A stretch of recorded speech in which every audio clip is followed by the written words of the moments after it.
Telegram app లో జరుగుతున్న అసాంఘిక కార్యకలాపాలపై ఏబిఎన్ ఆంధ్రజ్యోతి సాహసోపేతమైన స్ట్రింగ్ ఆపరేషన్ చేసింది. దేశవ్యాప్తంగా యాప్ ను కేంద్రంగా చేసుకుని కేటుగాళ్లు మోసాలకు పాల్పడుతున్నారు. ఏబిఎన్ ఆంధ్రజ్యోతి స్ట్రింగ్ ఆపరేషన్ చేసి ప్రసారం చేసిన గంటలోనే పాల్ దురోవ్ అరెస్ట్ అయ్యాడు. అసలు ఎవరు ఈ పాల్ దురోవ్? అతను చేసిన నేరం ఏంటి? Watch the story.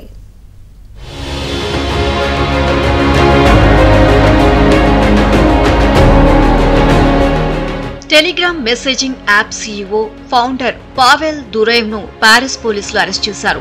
ఫ్రాన్స్ రాజధాని పారిస్ లో బోర్గెట్ విమానాశ్రయంలో అతన్ని అదుపులోకి తీసుకున్నారు. దురోవ్ తన ప్రైవేట్ జెట్ లో అజర్బైజాన్ నుంచి బోర్కట్ విమానాశ్రయానికి చేరుకోగానే పోలీసులు కస్టడీలోకి తీసుకున్నారు. మోసం, మాదక ద్రవ్యాల అక్రమ రవాణా, సైబర్ నేరాలు, వ్యవస్థీకృత నేరాల్ని ప్రోత్సహించడం వంటి ఆరోపణలు పాల్ దురోవ్ పై ఉన్నాయి. టెలిగ్రామ్ ప్రపంచంలో అత్యంత ఆదరణ పొందిన సోషల్ మీడియా ప్లాట్ఫామ్లలో ఒకటి. YouTube, Facebook, WhatsApp, tick talk, Instagram తర్వాత టెలిగ్రామ్ పేరు ఎక్కువగా వినపడుతూ ఉంటుంది. కాకపోతే అశ్లీల కంటెంట్ కు, సైబర్ నేరగాళ్లకు టెలిగ్రామ్ యాప్ కు అడ్డాగా చెప్తూ ఉంటారు. సినిమాలు, వెబ్ సిరీస్లు కంటెంట్ కూడా ఈ యాప్ లో అందుబాటులో ఉండడంతో యువత బాగా అట్రాక్ట్ అయ్యారు.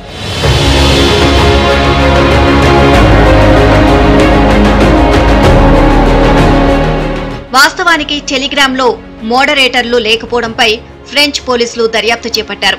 మోడరేటర్లు లేకపోవడం వల్ల మెసేజింగ్ యాప్ లో నేర కార్యకలాపాలు నిరాటంకంగా కొనసాగే అవకాశం ఉంది అని పోలీసులు చెబుతున్నారు. దీనికి కారణం యాప్ ద్వారా నేర కార్యకలాపాలు పెరుగుతున్నట్లు ఫ్రెంచ్ ఏజెన్సీ OFMIN తెలిపింది. ఈ క్రమంలోనే మోసం, మాదక ద్రవ్యాల అక్రమ రవాణా, సైబర్ నేరాలు, ఉగ్రవాదాన్ని ప్రోత్సహించినందుకు దురోవ్ పై ఈ ఏజెన్సీ అరెస్టు వారెంట్ జారీ చేసింది. దురోవ్ తన సోషల్ నెట్వర్కింగ్ ప్లాట్ఫామ్ టెలిగ్రామ్ నేరపూరిత వినియోగాన్ని అరికట్టడంలో విఫలమైంది అని ఏజెన్సీ పేర్కొంది. అందుకే అతన్ని అరెస్ట్ చేశారని చెప్తున్నారు. అయితే కొన్ని ప్రభుత్వాలు తనపై ఒత్తిడి తెచ్చేందుకు ప్రయత్నించాయని, ఇప్పుడు 900 మిలియన్ల మంది యాక్టివ్ యూజర్లను కలిగి ఉన్న ఈ యాప్ తటస్థ ప్లాట్ఫామ్ గా ఉంటుంది అని దురోవ్ అంటున్నారు. ఈ కేసులో 20 ఏళ్లు శిక్ష పడే అవకాశం ఉంది అని తెలుస్తోంది.